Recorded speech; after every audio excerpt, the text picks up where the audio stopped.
sua Bíblia em Marcos 5. O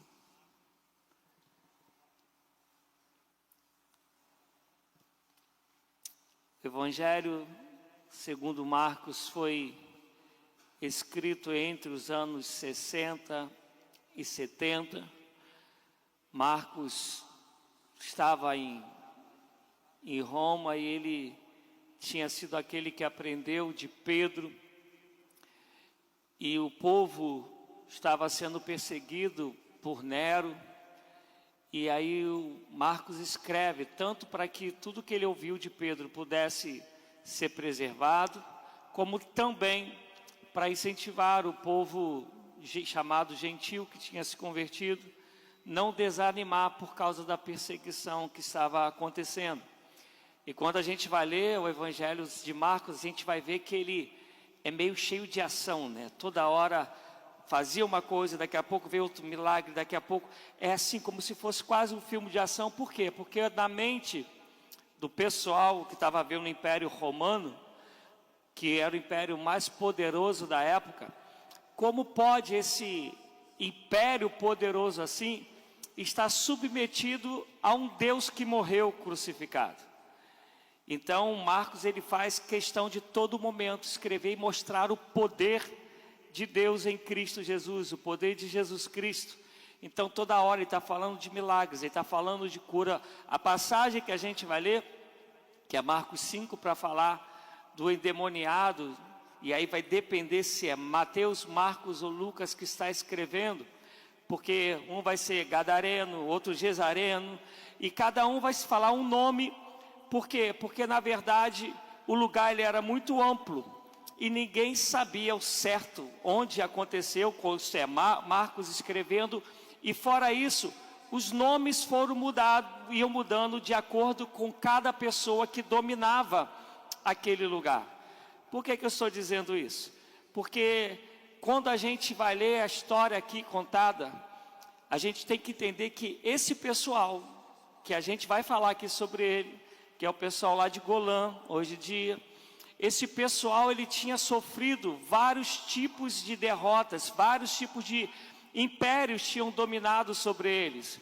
Os persas tinham dominado, os asmoneus tinham dominado, os helênicos tinham dominado, e a gente sabe que cada pessoa que domina um lugar, ela traz tanto uma cultura, como ela é uma cultura social, política, mas também ela traz uma cultura religiosa. Então esse lugar é um lugar que sempre sofreu domínio e era marcado por muitos tipos de fé, vamos dizer assim. Eu costumo dizer, quando alguns estudos que eu estou dando, falando sobre um dos motivos de nós brasileiros termos assim muitas místicas. Por quê? Porque quando chegam aqui os católicos, que eram de uma determinada linha, eles encontraram aqui os indígenas. Então, quer dizer, já havia um tipo de fé aqui. E quando chega o pessoal de Portugal, chega trazendo um outro tipo de fé. Depois disso, a gente vai vir os africanos para trabalharem aqui, de mão escrava, que trazem outro tipo de fé. Daqui a pouco chegam os italianos, com uma linha católica diferente da de Portugal, que chegou aqui. E até que quando o Evangelho chega aqui, de fato e de verdade, a gente já tem tudo isso aí misturado. Então, dentro do nosso tipo de crer, a gente vai trazendo um montão dessas coisas. E até o Vanderlei falando sobre um pouco da conversa que eu tive com ele, também comentei, sim, na época eu não tinha citado o nome dele no estudo que a gente teve ontem, para dizer que quando a gente vai ler a Bíblia, estudar a Bíblia, nós temos que deixar a Bíblia falar conosco. E não nós já chegarmos para ela cheio de conceitos para encontrar nela aquilo que dê respaldo àquilo que a gente crê. E principalmente falando da gente, que é cheio de heranças de fé de muitas vertentes diferentes. E é por isso, inclusive, que Jesus, quando ele chega, há uma dificuldade de entender em Jesus, de crer em Jesus. Porque ele começa a colocar uma linha de fé, segundo sempre foi o coração de Deus, que ia contra as religiões da época, os fariseus, os saduceus, os essênios, e por causa disso ele acabou crucificado.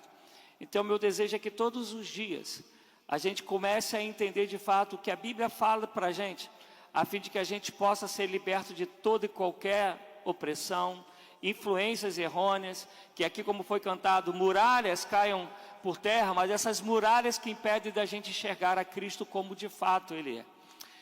Dito isso, vamos ler Marcos 5, a partir do verso 1.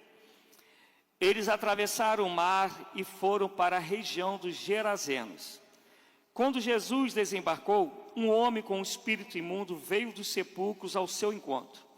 Esse homem vivia nos sepulcros e ninguém conseguia prendê-lo, nem mesmo com corrente, pois muitas vezes lhe haviam sido acorrentados pés e mãos, mas eles arrebentaram as correntes e quebraram os ferros de seus pés. Ninguém era suficientemente forte para dominá-lo. Noite e dia ele andava gritando e cortando-se com pedras entre os sepulcros e nas colinas. Quando ele viu Jesus de longe, correu e prostrou-se diante dele e gritou em alta voz: que queres comigo, Jesus, Filho do Deus Altíssimo? Rogo-te por Deus que não me atormente. Pois Jesus lhe tinha dito: saia deste homem, espírito imundo. Então Jesus lhe perguntou: qual é o seu nome? Meu nome é Legião, respondeu ele, porque somos muitos.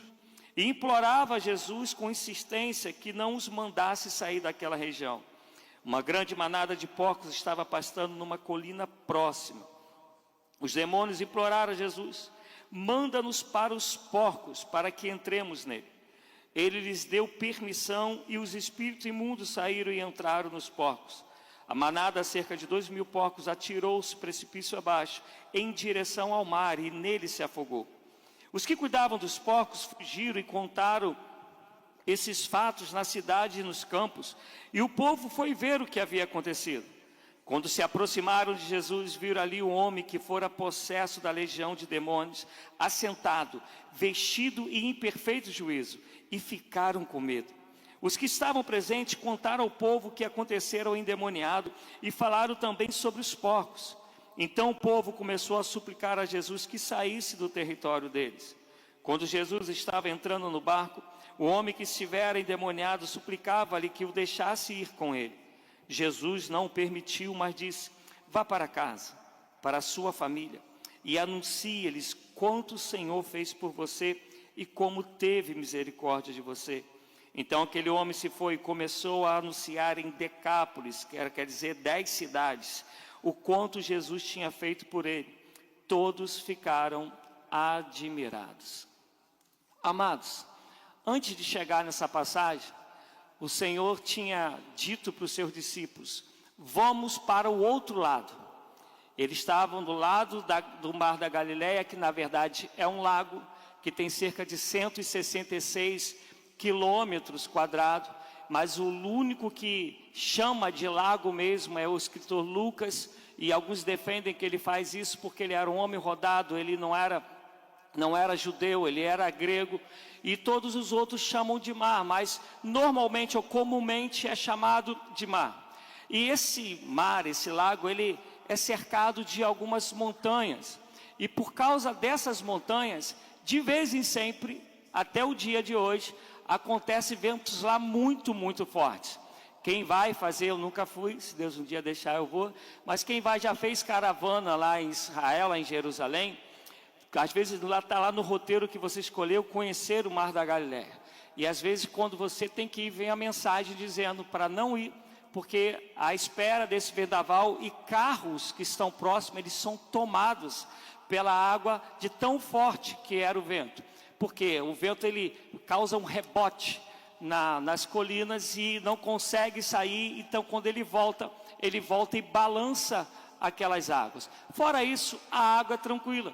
E Jesus estava do lado do Mar da Galileia, em Jerusalém, ali na Judéia, ali no meio do povo, que era o povo para quem, a princípio, Jesus havia vindo. Mas quem lembra de João vai lembrar que ele veio para os seus e os seus não o reconheceram.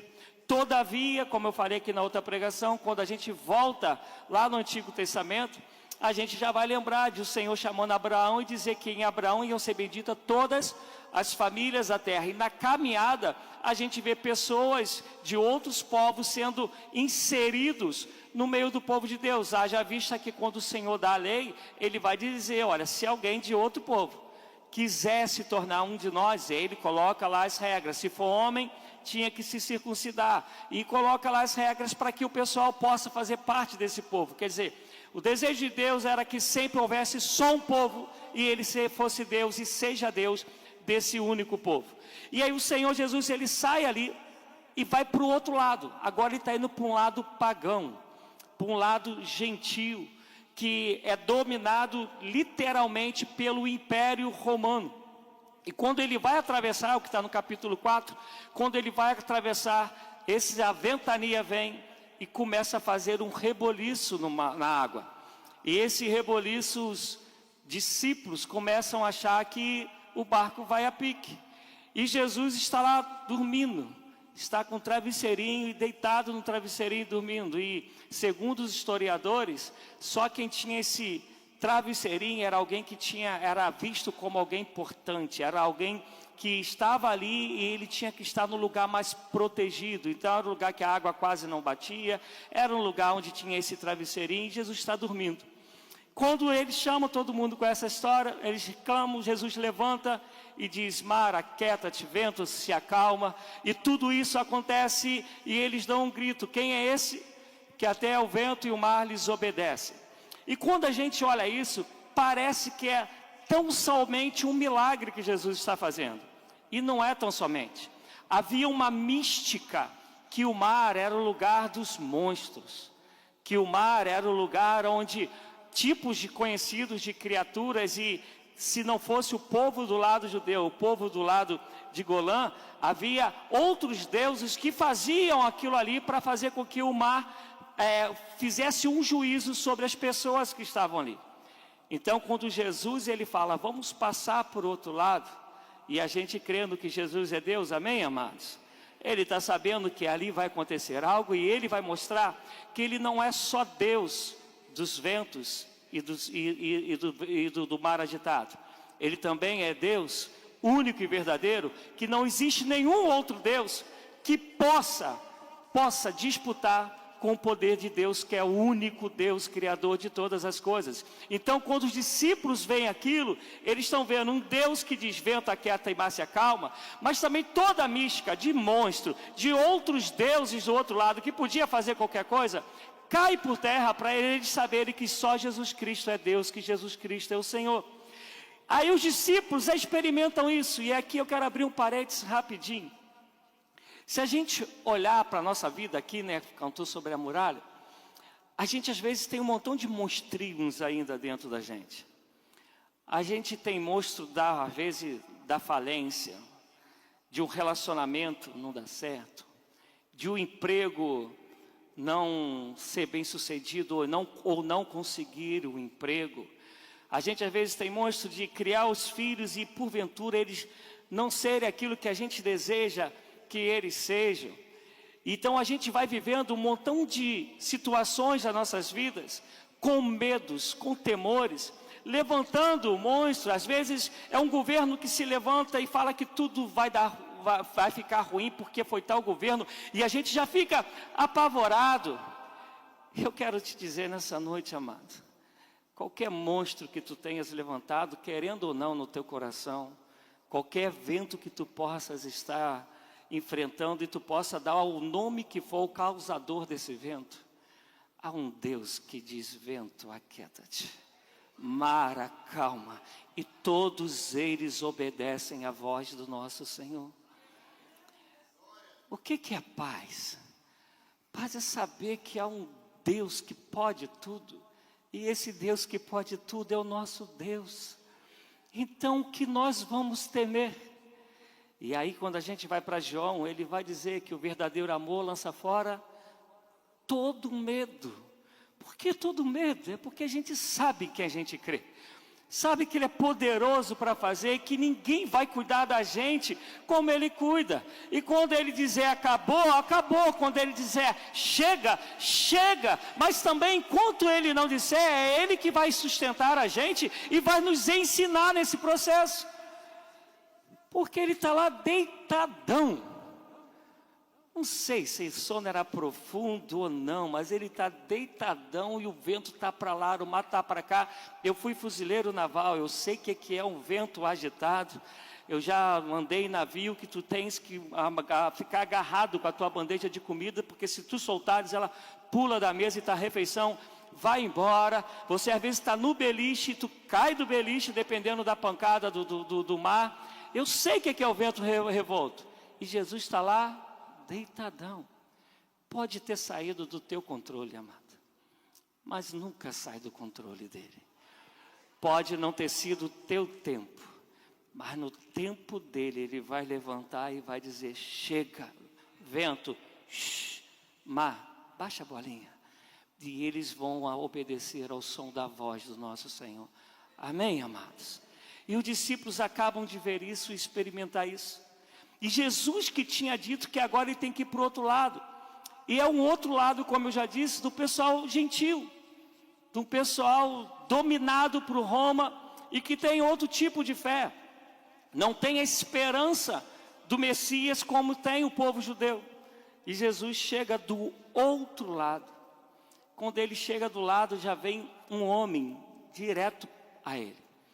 Quando a gente vai para Mateus 8, 28... Mateus ele vai contar que são 2 endemoniados. Lucas, que a partir de 8, 26, vai contar que é somente um. Uma boa parte dos teólogos defende que Mateus, quando ele está escrevendo, ele faz questão de sempre colocar 2 ou mais pessoas, porque ele está escrevendo para os judeus. E quem lembra aqui do estudo, quando a gente vai lá para Deuteronômio, vai dizer que para ter testemunhas, tem que ser 2 ou 3 testemunhas. E Mateus, como está escrevendo para esse pessoal, ele vai falar 2 cegos, ele vai falar 2 demoniados, ele está sempre preocupado em falar 2. Por quê? Para que os judeus saibam que haviam mais de uma testemunha em relação àquele fato que ele está contando. Eu e você, quando vamos contar alguma coisa, eu não sei quantos somos aqui hoje, mas se a gente for contar de algum acontecimento, a gente vai falar de 2, 3, 4 pessoas. A gente não fala de todo mundo que está aqui. Ou então a gente vai dizer, para aquele povo todo que estava lá. Isso não quer dizer que o número é maior ou menor. A gente não está escondendo nada. A gente só está facilitando porque a gente está concentrado em um determinado ponto e aquele ponto que a gente vai se ater e contar. Está entendido isso, gente? Ou não? Né? Às vezes a gente está num bolinho de conversa. Mas a gente vai chegar lá e vai falar, mas o Eliomar naquela hora, e tinha gente pra caramba. Mas a gente está falando sobre quem? O Eliomar, porque a gente quer contar a história dele. E aí Mateus é o único que fala 2, e ninguém mais fala 2. E aqui está vindo esse homem. E eu costumo dizer, gente, que esse homem ele era crente. Ele era crente. Olha o que ele faz. Ele exalta a Jesus. Ele fala que é o Altíssimo.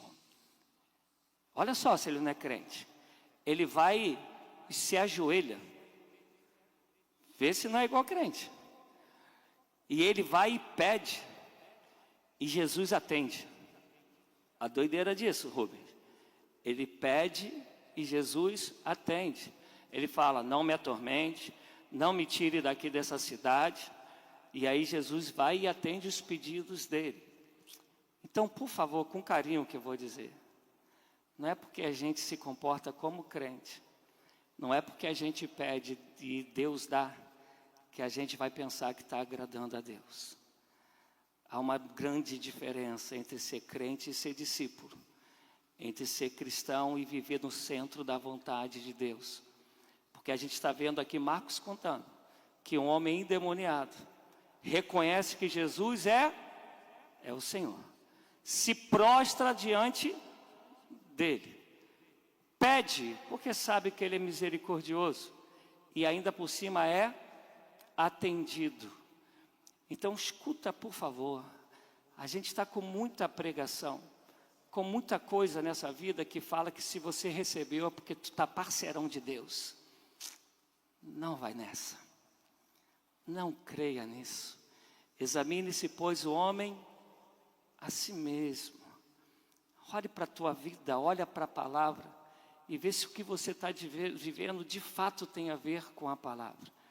Porque aí, como Wagner diz, aquilo que é propósito de Deus, ele vai se cumprir. Só que muitas vezes os propósitos deles diferem dos nossos propósitos, ideais nossos diferem dos ideais de Deus. Não confunda, porque o salmista vai dizer que a chuva cai sobre o bom e sobre o mal. O sol nasce sobre o justo e sobre o injusto. Não confunda a graça de Deus com o Deus da graça que está te aprovando em nome de Jesus. Não confunda isso. Por isso que o chamado de Deus é para viver em obediência a Ele. Está claro isso, gente? Em nome de Jesus, faz isso entrar no teu coração. Faz, por favor. Porque a gente vai estar confundindo aquilo que a gente alcançou com ter alcançado o Deus que dá a bênção. Tem um ditado aí no meio evangélico antigão, né? A gente quer a bênção de Deus, mas não quer o Deus da bênção. Isso é fato. E a gente acaba confundindo as coisas. E o interessante, não estou dizendo que Deus não abençoa, por favor, não ponham palavras em minha boca. Mas quem oferece um montão de coisa a Jesus é o adversário. Poder, dinheiro, fama. Quem oferece tudo isso se tu prostrados me adorarem, eu vou te dar tudo isso. Entenda isso, porque a resposta de Jesus é: só o Senhor teu Deus adorarás, e só a Ele prestará culto, isto é, culto, adoração, é uma entrega total ao Senhor em obediência em todos os sentidos.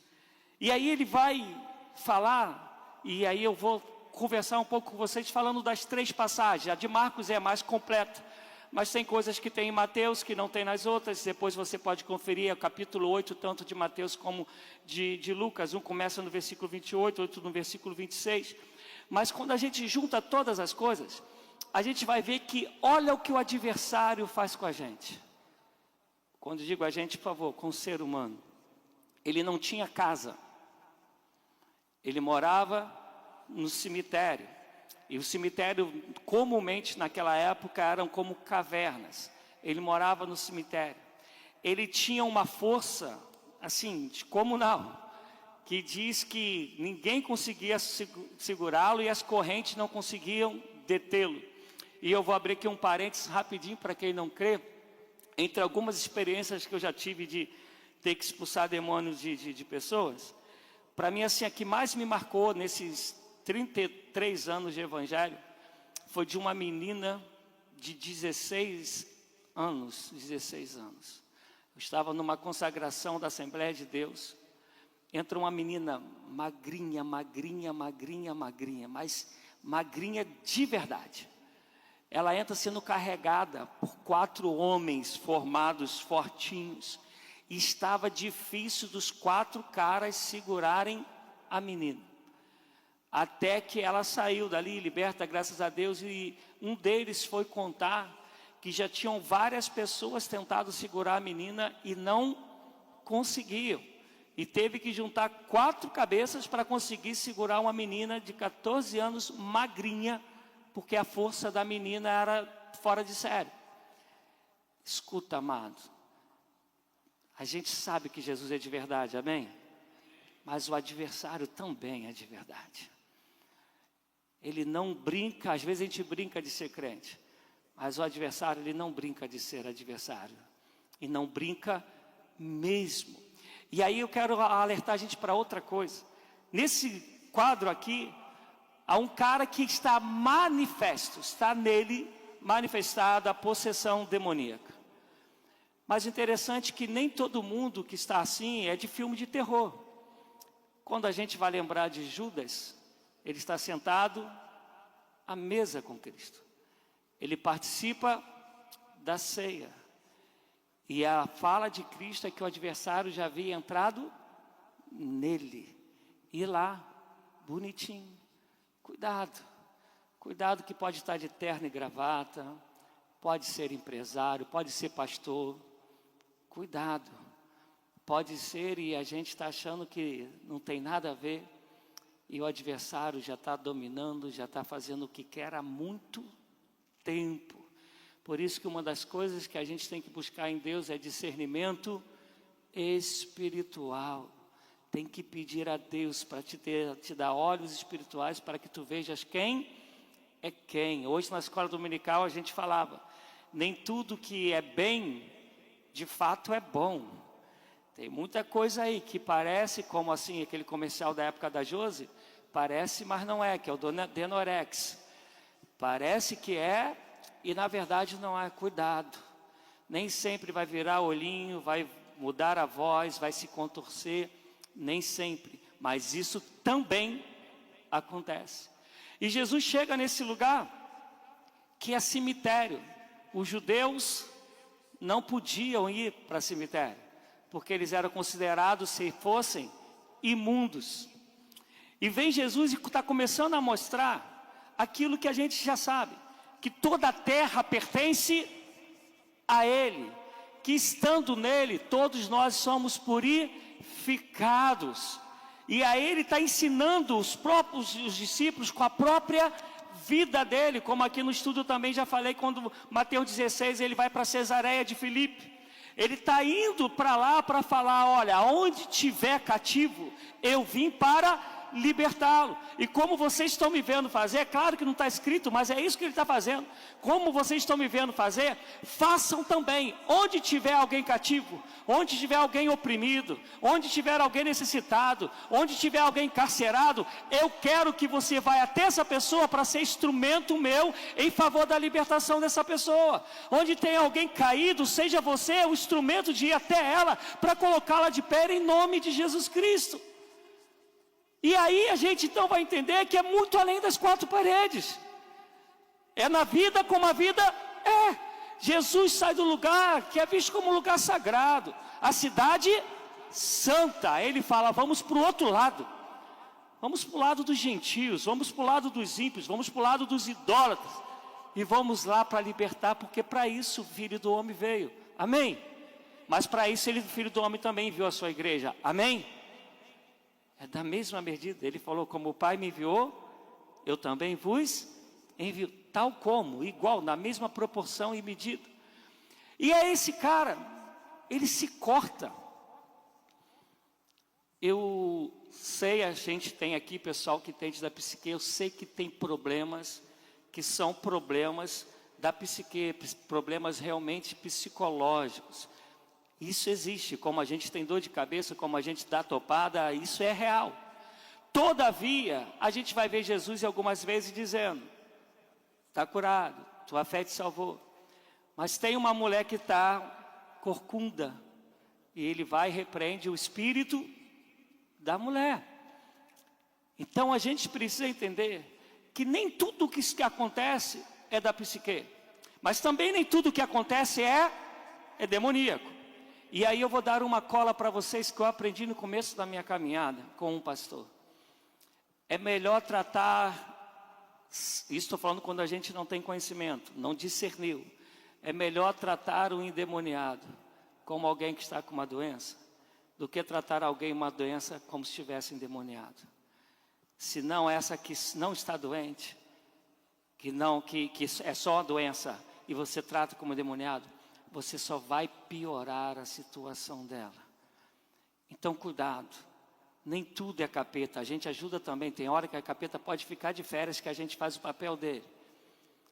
A gente precisa entender, não tem certeza, trata como gente, trata como humano, trata como irmão, trata com amor, trata com zelo, para você não machucar quem já está ferido, amém, amados? Nós viemos para trazer cura, viemos para restaurar, viemos para trazer saúde. Então não tenha a convicção, trate cheio de amor e graça, trate cheio de misericórdia e compaixão.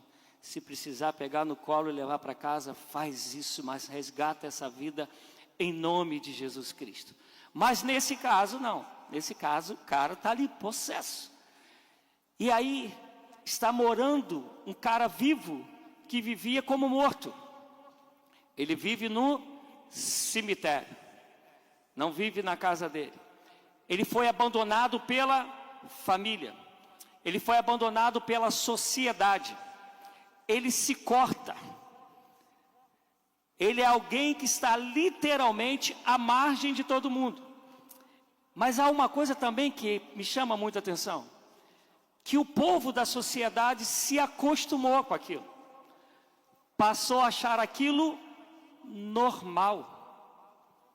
Eu vou chegar lá para vocês entenderem, mas eu quero contar algo que nesses 55 anos de vida, e não muito aqui, mas lá no Rio de Janeiro eu percebi, e eu acho que eu já falei isso aqui uma vez.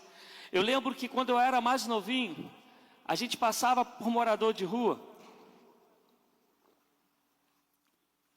e aí eu não era cristão, então vou usar a expressão da minha mãe da época, a gente tinha pena. Minha avó dizia, eu tenho dó. A gente tinha compaixão daquela pessoa. O tempo foi passando, a gente começou a passar longe dessas pessoas. O tempo passou, a gente começou a reclamar porque existem essas pessoas. Você consegue perceber o quanto isso é demoníaco? A gente se acostuma, a gente ignora e depois a gente reclama porque essas pessoas existem. E a gente acha que isso é normal, que é o pior de tudo. Claro, gente, eu não estou botando todo mundo no pacote, eu estou pregando para todo mundo e para conscientizar a gente. Não se acostume com aquilo que não tem a ver com Deus. Eu vou pegar uma coisa mais simples para a gente poder entender o que eu estou falando. Tem gente que se acostumou com a mentira. E a Bíblia fala claramente que o diabo é o pai da mentira. Tem gente que se acostumou tranquilamente com fofoca. Enquanto o Velho Testamento bate forte na fofoca, fala inclusive que é semelhante à rebelião. Por quê? Porque causa divisões. E a gente se acostumou. Não se acostume com aquilo que Deus reprova em nome de Jesus e não aplauda aquilo que Deus não aplaude em nome de Jesus. Seja você um instrumento, aí eu vou falar o contrário da música, de criar barreiras para que aquilo que não é de Deus não se propague em nome de Jesus, para que termine onde você está.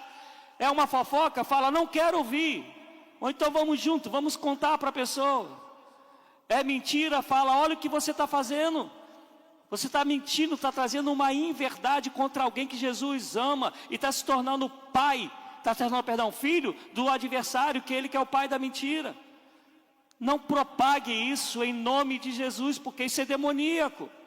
Não se acostume com o pecado, não se acostume com o erro. Quer ver me matar? Cristão, pelo menos diz que é cristão, eu vou melhorar, crente. Dizer que vai fazer opções que está escrito, está na cara, que sabe que Deus reprova, mas fala que vai fazer, para depois ver se Deus muda a história. Quer dizer, ainda bota na conta de Deus. Deus já falou, não faz, é caminho de morte, não faz, é pecado, não vai porque é furada. Ah, mas meu coração, enganoso é o coração do homem. Creia na palavra, não creia no teu coração, em nome de Jesus. Creia na palavra, não creia na sociedade. Creia na palavra, não creia no modismo, em nome de Jesus, igreja. Esses dias eu conversando lá em casa, e eu falei um pouco disso aqui, acho que foi na pregação de domingo, sobre algumas coisas da minha caminhada de fé, de pastoreio, e algumas coisas que parece que para mim, parece não, que as portas se fecharam. E aí eu não vou entrar no pormenor, mas que as portas parecem que se fecharam e para outros se abrem, falando da vida eclesiástica, ministerial. E aí há um montão de gente que acha que eu tenho que aderir ao que os outros fazem para ver se as portas se abrem. Eu estou contando isso para dizer, amado, você pertence ao Senhor, a tua fidelidade pertence a Ele. Quem te honra é Ele, quem vai te julgar é Ele, quem te capacitou é Ele, quem abre e fecha a porta é Ele, então seja fiel até a morte, e Ele vai te dar a coroa da vida. Em nome de Jesus, não negocie quem Deus te chamou para ser, não negocie o que Deus te chamou para viver. E aí esse cara, ele está todo deformado em relação ao que Deus o chamou para ser. Ele tem uma força que parece o Hulk, mas não vem da parte poderosa do Espírito Santo. E é o interessante que Marcos, quando ele vai escrevendo, ele vai fazendo um paralelo para falar que, olha, vocês podem ter pertencido a qualquer outro tipo de domínio, mas aqui vem um que quer te dominar e te dominar em amor, te dominar para você ser livre e poder escolher o que você quer. Por que isso? Porque Jesus pergunta, qual é o teu nome? Gente, aqui não é uma entrevista de emprego que Jesus está fazendo, não é pedindo um currículo. É porque há uma resposta que o Senhor quer dar. Porque quando eles falam, é legião, o que era legião? Era um grupo fortíssimo de soldados do Império Romano. Quando fala, uns falam 7 mil, 8 mil, mas a maioria esmagadora diz que eram cerca de 6 mil soldados. Os melhores flecheiros, lançadores, escudeiros, esses caras, os bambambãs, pertenciam a esse grupo chamado legião. Então, quando ele fala é legião, o que ele está falando? Ao império poderoso que domina sobre mim, e não sobre mim, sobre toda uma cultura. Lembra que no começo eu falei, eles foram dominados por várias culturas diferentes, por várias crenças diferentes. Esse pessoal é oprimido na raiz. Mas aí o cara está falando, quem me domina agora é muito poderoso, porque é Roma, a que mandava no mundo na época. Mas ao mesmo tempo que ele responde isso, ele já tinha falado para Jesus, por que veio nos atormentar? Preste atenção, eles falam, eu estou atormentado, o cara está atormentado, e aí os demônios estão falando para Jesus, porque você veio me atormentar. Eles já sabiam que não tinha como ele ficar, mas o que Jesus está falando? Jesus queria que aquele povo daquela época, e eu e você, soubéssemos que só tem um que tem toda a autoridade, que só tem um que tem todo o poder, que só tem um que quando ele domina a gente, ele não domina por força e por violência, ele domina pelo Espírito Santo, ele domina pelo amor. É por isso que Paulo disse, eu sendo livre, eu me faço escravo. Ele se deixava ser governado pelo Senhor. Eu não sei hoje o que está te prendendo, o que te governa, mas eu quero te fazer um convite, entregue tudo ao Senhor. Renda-se completa e totalmente a Ele. As suas ansiedades, as suas angústias, os seus planos, aquilo que porventura está te tirando a alegria, não está te deixando dormir, faz assim, Deus, pertence agora tudo ao Senhor, reina sobre mim. E você vai ver que só Deus sabe aquilo que é bom para a tua vida. Há caminhos que ao homem parecem bom, mas no final são caminhos de morte. O coração do homem faz os planos, mas a resposta boa, certeira, que vem no alvo, ela vem da boca do nosso Deus. Então entrega teu caminho ao Senhor, confia nele, e o mais Ele fará. Deixe-o reinar sobre você, deixe-o ser Senhor da sua vida, porque o que acontece é que esse cara que está endemoniado, que nem ele mais responde por ele, quem responde são os demônios. Ele não tem nem mais voz, ele acha que tem o controle, mas não tem. E eu quero falar rapidinho para a gente nos nossos dias de hoje. A gente vê uma sociedade que ela diz que ela é dona do corpo dela, ela é dona da vida dela, ela acha que ela é dona, né? E não sabe que a hora que Deus falar, acabou, vem, e por aí vai.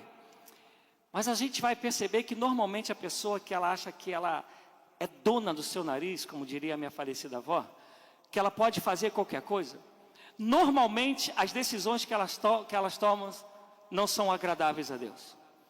Pode reparar, Normalmente, quando ela fala, eu sou dono do meu nariz, eu sou dono do meu corpo, eu faço o que eu quiser, eu sou dono disso, daquilo, para escolher. Tu pode reparar, esmagadoramente, na maioria das vezes, a escolha dessa pessoa vai contra a vontade, vai contra o chamado de Deus na vida dela.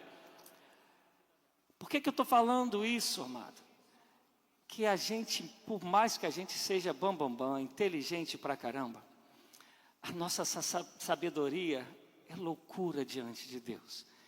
E a loucura de Deus é mais sábia do que a gente, mais anos e anos-luz. O que eu estou querendo te dizer? Se renda à vontade de Deus. Seja livre dependendo de Deus. Olha só que contraditório, mas não tem nenhum outro lugar para sermos mais livres do que na dependência de Deus. Porque ninguém vai cuidar de você como Ele cuida, ninguém vai te amar como Ele ama. E aí o profeta vai dizer que os caminhos dele são melhores, que os sonhos dele são melhores do que o nosso. Está numa dimensão que a gente não alcança e tudo que ele faz é bom. Então, por favor, deixe de se achar o bambambam. Deixe de achar o que tem que sentar na janela. Deixa Deus te falar. Vai por aqui, abre mão disso, toma isso, escolha isso. Porque o caminho dele é vida e vida em abundância. A gente precisa entender isso em nome de Jesus. E aí, a história vai continuar falando que, olha, tira a gente daqui, já que o Senhor vai tirar, deixa a gente entrar nos porcos. Deixa. E aí, está mostrando que é um terreno totalmente gentil, porque os judeus não encostavam em porcos, não comiam porcos, não criavam porcos. E aí Jesus vai e atende ao pedido da legião. E aí cerca de 2.000 porcos, doidão, e blum, mergulham lá no precipício. A história em relação aos porcos e os demônios acabam. Mas aí vem esse Deus que havia curado um montão de trauma no mar, dizendo vento aquieta, tirando os monstros de dentro do pessoal. Agora vai mostrar para eles que Ele é um Deus também que restaura de dentro para fora. O cara que andava nu, agora está revestido. Que andava agitado, agora está sentadinho no melhor lugar que tem para se sentar, junto a Jesus. Eu não sei onde você está se sentando, mas escolha a melhor parte. Sente-se junto a Jesus, aos pés de Jesus. O cara que não falava coisa com coisa, agora está sóbrio. E aí, o pessoal da cidade fica sabendo desse trem e vai lá para conferir. Quando eles vão para conferir, eles ficam apavorados, porque os porcos foram precipitados e não tem mais história sobre os porcos. Parece que é horrível o que eu vou falar agora. E você tem todo o direito de discordar, mas eu vou continuar crendo que eu estou certo. O que eu vejo de gente hoje amando mais um cachorro do que amando pessoas me apavora. E olha, não ponha palavras na minha boca, não estou dizendo que é para maltratar. Eu tenho lá uma salsichona lá na minha casa, de orelha pequenininha, tenho minha mel lá, não é isso. Mas eu fico espantado, pessoas que gastam fortunas com coisas banais com cachorro, e não consegue pagar uma consulta de alguém, não consegue pagar um prato de almoço para alguém, não consegue comprar um remédio para alguém. E aí eu leio isso aqui e vejo a rapaziada mais preocupada com os porcos do que está se alegrando por alguém que estava perdido e foi achado, estava aprisionado nas trevas e agora encontrou a maravilhosa luz. Estava a caminho do inferno e agora está com o nome escrito no livro da vida. E eles preocupados mais com os porcos, isso me apavora. Hoje pela manhã o estudo foi sobre finanças, sobre como que o cristão trata ou tem que tratar o dinheiro. E eu confesso, eu fico apavorado com isso, gente. Que facilidade que a gente tem para mudar os valores em relação aos valores de Deus. De amar mais coisas do que pessoas. Sumiu, mas durante um tempo ficou uma frase por aí, né? Ame pessoas e use as coisas, não inverta os valores. Mas tem muita gente que faz isso, ama mais coisas do que pessoas, ama mais animais do que pessoas. Eu não vou falar quem foi, até porque hoje a gente está numa etapa mais ou menos boa, mas alguém da minha família, sentados à mesa, uma pessoa bem sucedida, isso já tem uns anos, bem sucedida da minha família, e a gente, lá o pessoal conversando, e normalmente quando eu estou junto lá, que é esse momento que está todo mundo mesmo, eu mais ouço do que eu falo, para poder eu não vacilar naquilo que eu vou falar. E aí aí essa pessoa da família falou assim, já tinha acontecido um montão de falas que eu discordava, aí ela falou assim, quanto mais eu conheço as pessoas, mais eu amo o meu cachorro. E aí eu não aguentei. Aí eu falei, que pena do teu cachorro que eu tô. E aí a pessoa, mas por quê? Porque ele é cuidado por um humano que é você. A pessoa ficou um tempo sem falar comigo, hoje a gente está bem. Porque ela deve se achar muito bacana, porque se o cachorro é tão bacana, tinha que ter outra coisa para cuidar, não um humano. A gente perdeu a linha. A gente se perdeu. O humano que você não gosta, ele pode ser a resposta que Deus quer dar para onde você vive. Porque esse cara aqui era endemoniado, correntes não conseguiam detê-lo, os homens não conseguiam contê-lo, ele vivia nu, à margem da sociedade. Quando ele é liberto, ele quer ir atrás de Cristo. Cristo fala, não vai não, fica aqui. Seja um instrumento para poder salvar essa cidade. Essa cidade está me mandando embora por causa dos porcos, mas já que eles não vão me ouvir, seja você o testemunho de que eu sou para essas 10 cidades. E conta Flávio Josefo, como também Tácito, do Flávio Josefo não cristão, historiador judeu, que depois passou para o lado de Roma. Ele vai contar como as 10 cidades, Decápolis, foi transformado através da pregação desse cara. Um não cristão relata isso. A pessoa que às vezes você olha de cara virada hoje, a pessoa que você fala que não tem mais jeito, a pessoa que você não bota dinheiro nenhum em favor dela, fala, isso aí eu não aposto nada dela. Deus está esperando que você seja o instrumento para que ela possa salvar até a tua própria vida. Que ela possa ser um instrumento na sua casa, na sua cidade, no seu bairro, no seu trabalho, na tua faculdade. Porque quem é que seja a pessoa, Deus a criou para a glória dele. Qualquer que seja o erro dessa pessoa, Deus é aquele que perdoa pecados e transforma de dentro para fora. E agora fala, vai e muda a história dos outros como eu mudei a sua. É esse cara em Decápolis, é a mulher samaritana lá em Samaria, João 4, no poço. Sai e vai contar para os homens, eu encontrei o Messias, o Salvador, o prometido. E quem é que apostava alguma coisa naquela mulher? Ninguém. Quem é que depositava alguma coisa nesse homem? Ninguém. Mas o Senhor Jesus vai dizer, eu vim para todos.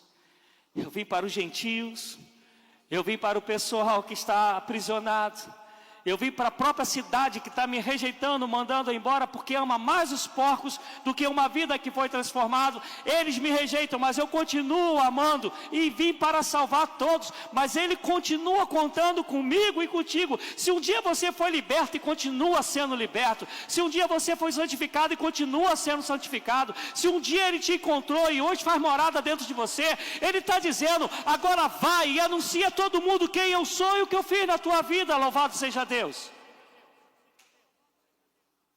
O cara quer ir junto. O que ele está falando? Meu Deus, eu vou ficar com esse daí.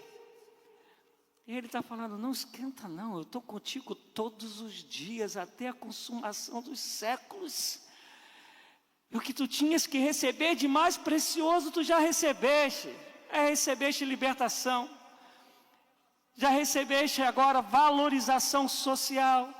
Foi restaurado, e é interessante, como vai dizer assim, vai para a tua casa. Gente, se tem um lugar que o teu testemunho tem que arrebentar, não estou dizendo que não tem que acontecer em outro lugar, mas que o teu testemunho tem que arrebentar é dentro de casa. para não ouvir o que um dia um pastor, ele contou numa conferência, que uma irmã que foi conversar com ele falou assim: pastor, meu marido passa 1 hora orando, mas quando levanta é um verdadeiro cavalo. Isso é real, isso não é historinha. Se tem um lugar onde tu tem que começar a testemunhar quem é você em Jesus, quem Jesus é você, é dentro da sua casa. Porque o primeiro lugar que ele fala é: vai para a sua casa. Testemunha ali. Mostra como eu te transformei. Mostra como agora a tua vida pertence a mim. Mostra que agora você não vive mais para você mesmo, você vive para mim, para a glória do meu Pai. E aí depois ele estende. E aí não tem como eu não lembrar de Jesus falando: Jerusalém, Judeia, Samaria e os confins da terra. Ele fala: vai na tua casa. Na sua casa, agora você sai e vai alcançando as 10 cidades. Testemunha, deixa eles olharem para você e não ter outra coisa que te acusar a não ser: esse Jesus transformou a sua vida. Somos assim em casa? Gente, por favor, não é juízo, é palavra de Deus. A gente vai ter eleição aqui para bispo.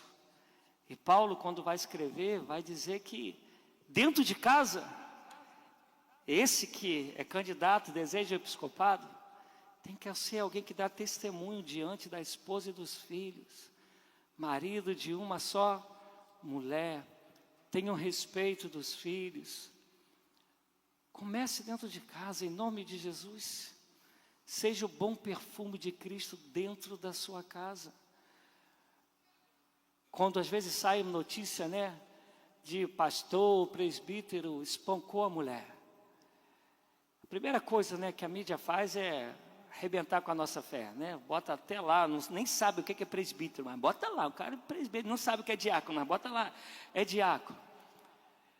Mas a minha pergunta é: essa pessoa foi transformada de fato?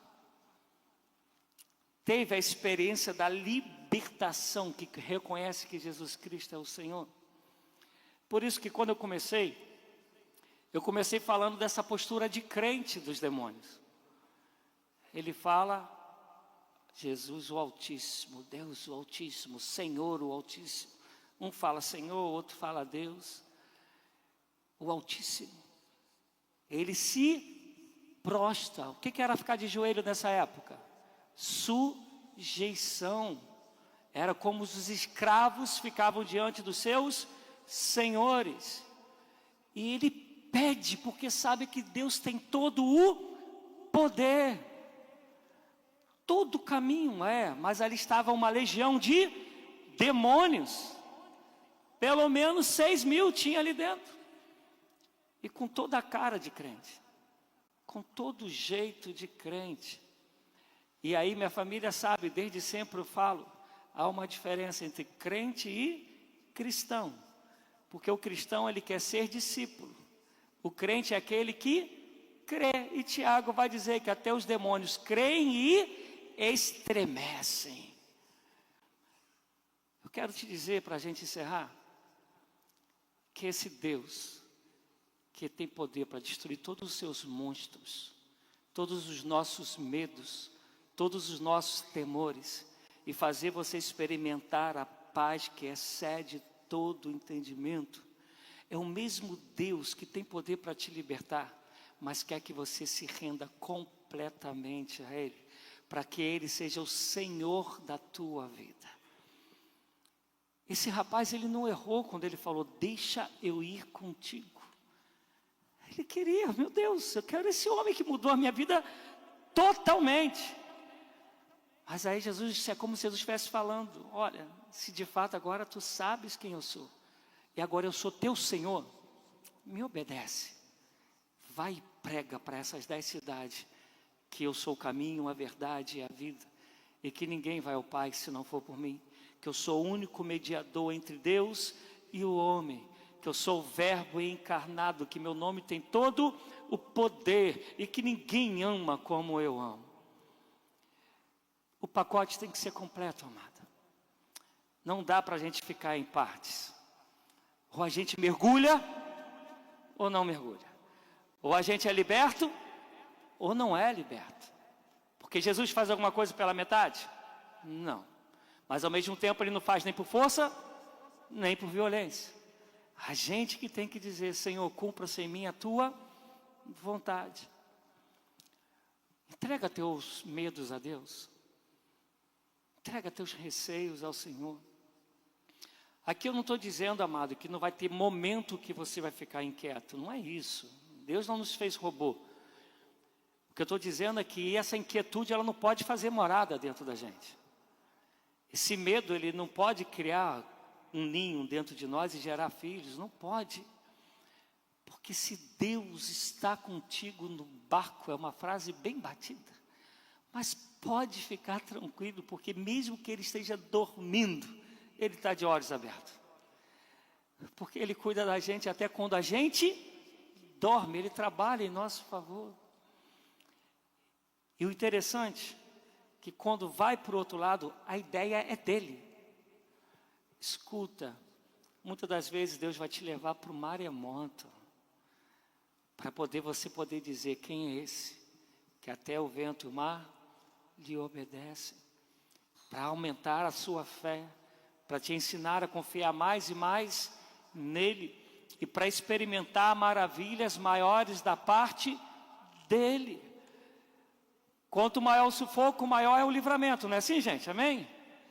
Ou a gente então não pode mais cantar aquilo. Cada vez, aí o pessoal da música, que a minha fé é provada.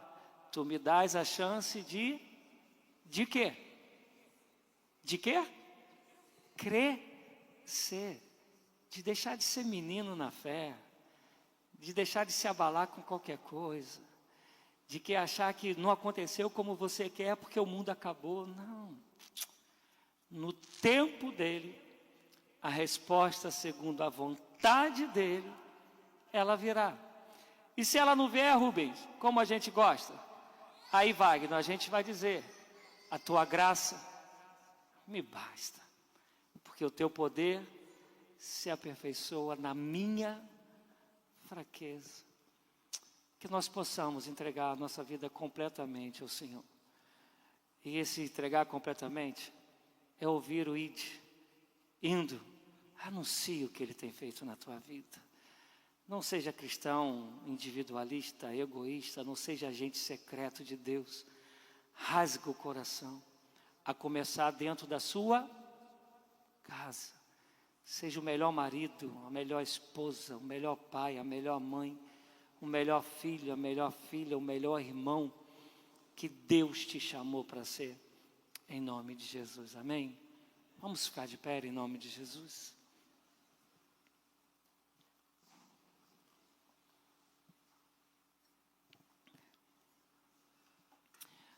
A prova de que temos um Deus que não faz acepção de pessoas é só nós olharmos uns para os outros.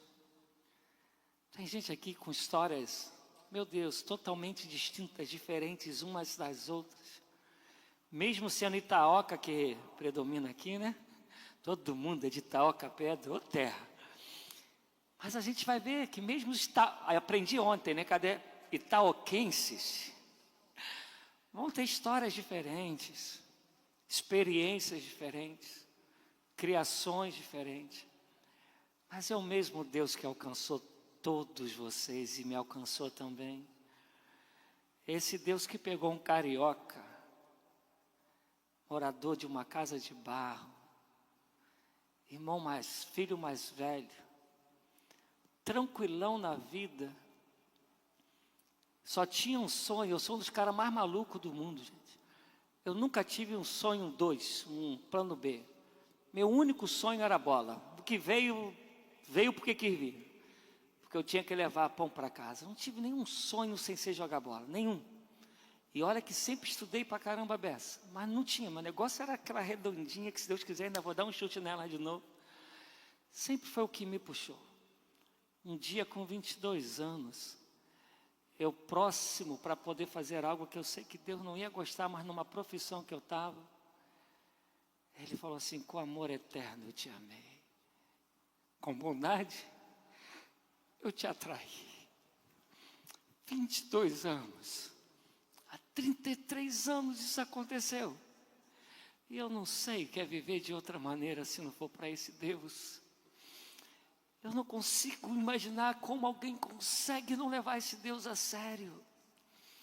Ele olhou para mim e falou: olha, vão te chamar de prostituto, como eu já contei aqui uma vez na pregação, mas eu vou fazer de você pescador de homens. E eu posso falar para você, meu primeiro ano de conversão, 46 pessoas, eu pude ser instrumento para levar Cristo na minha igreja, fora os que foram para a Assembleia, foram para a Batista.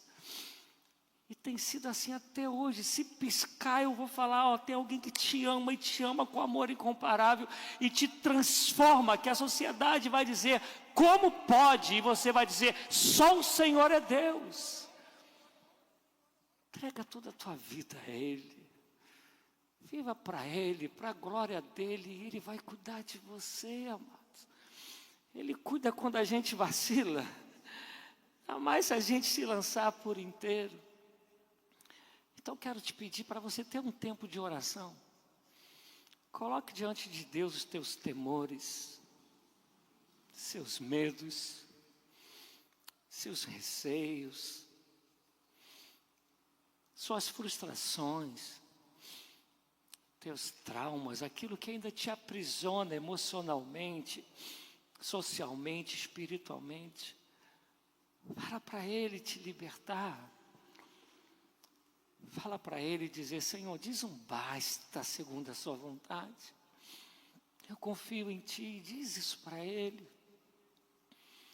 Ele é o libertador, Ele é o amante da nossa alma, Ele é o Deus da nossa salvação. Ele é o nosso bom pastor, é o que dá a vida por suas ovelhas, Ele é o nosso Deus. Entrega tudo a Ele, se esvazie e lança tudo aos pés dEle, em nome de Jesus. Gente, isso não tem a ver com religião, não tem a ver com costumes, tem a ver com Cristo vivendo em ti, tu vivendo nele, Ele vivendo em mim, eu vivendo nele. É assim a caminhada da fé nele. Que barreiras sejam jogadas por terras, que pontes sejam levantadas para comunhão com Ele, em nome de Jesus Cristo. Ó amado Deus, misericordioso, bondoso, o Deus compassivo, que com um toque, Senhor, aquilo que atormenta há anos, que pode até ser um fluxo de sangue, ele desaparece. Que com uma palavra, onde a tormenta vira calmaria e paz. Que segundo o teu poder e autoridade, onde há prisões, Senhor, passa a existir liberdade. Onde há vergonha, é restaurada a honra para a glória do teu nome. Senhor é o nosso Deus. E a Ti, Senhor Deus, nós levamos a nossa voz.